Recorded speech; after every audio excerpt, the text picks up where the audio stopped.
Bonjour, dans cette vidéo, je vais vous montrer comment faire des mailles serrées en double couche.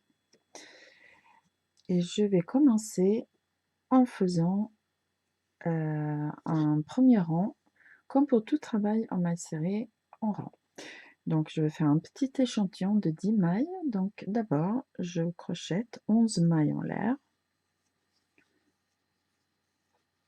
5, 6, 7, 8, 9, 10. 11, donc 10 mailles pour chaque maille que je souhaite obtenir dans le rang et une maille pour commencer le premier rang.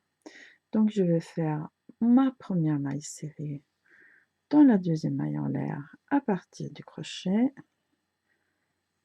et je termine le premier rang en travaillant de manière classique en maille serrée.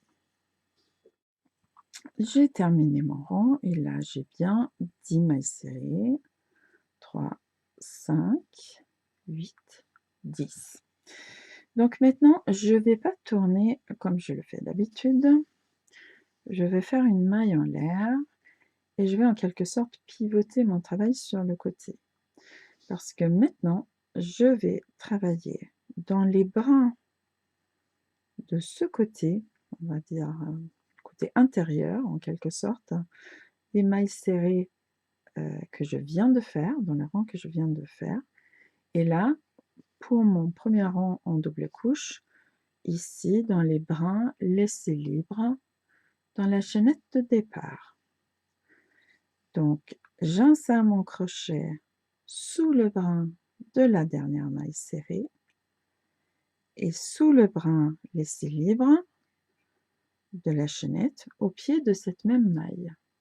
Donc ces deux brins se trouvent vraiment en face à face.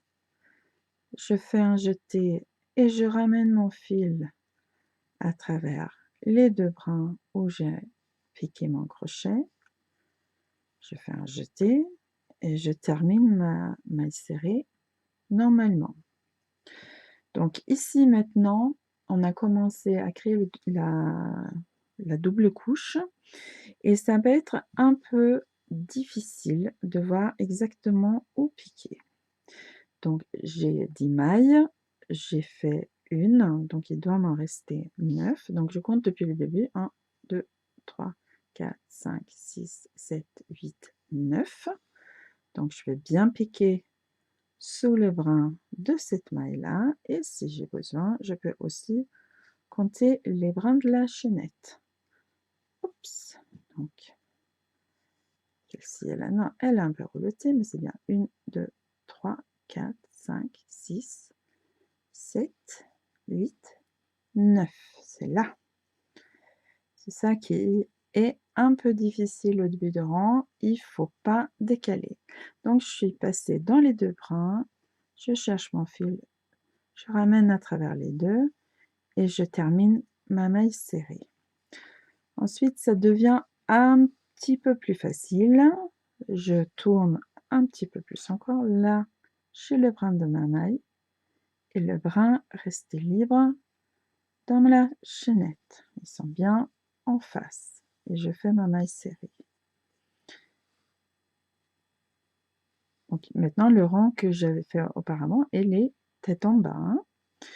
Donc, le brin de la maille et le brin de la chaînette. Et je continue ainsi jusqu'à la fin du rang.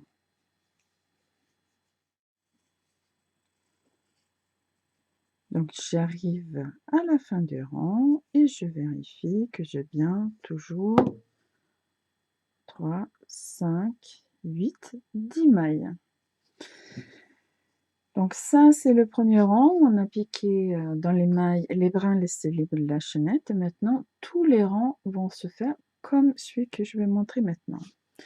Donc ici, on a les mailles serrées qu'on vient de faire. Et ici, on a le rang précédent où on a piqué dans un brin. Donc, par conséquence, il reste ces brins disponibles pour crocheter notre double couche. Donc n'oubliez pas de faire une maille en l'air avant de commencer pour vous donner un peu d'espace et vous passez donc dans le brin de la maille que vous venez de faire et dans le brin disponible qui se trouve juste en face. Vous faites un jeté et vous ramenez votre fil à travers les 2 brins et vous terminez votre maille serrée. Donc on va faire comme avant, 1, 2, 3, 4, 5, 6, 7, 8, 9. Donc c'est bien là et maintenant vous voyez que sur ces rangs suivants, ça sera un petit peu plus facile de trouver ces brins. Mais tant que vous avez besoin, n'hésitez pas à compter.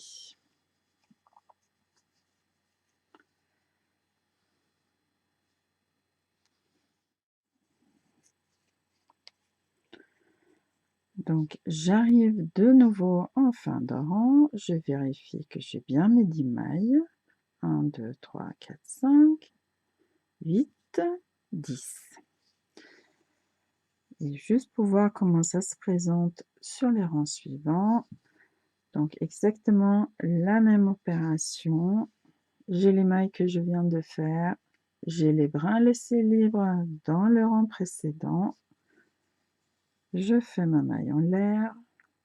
Si besoin, je vérifie nombre de mailles et nombre de brins.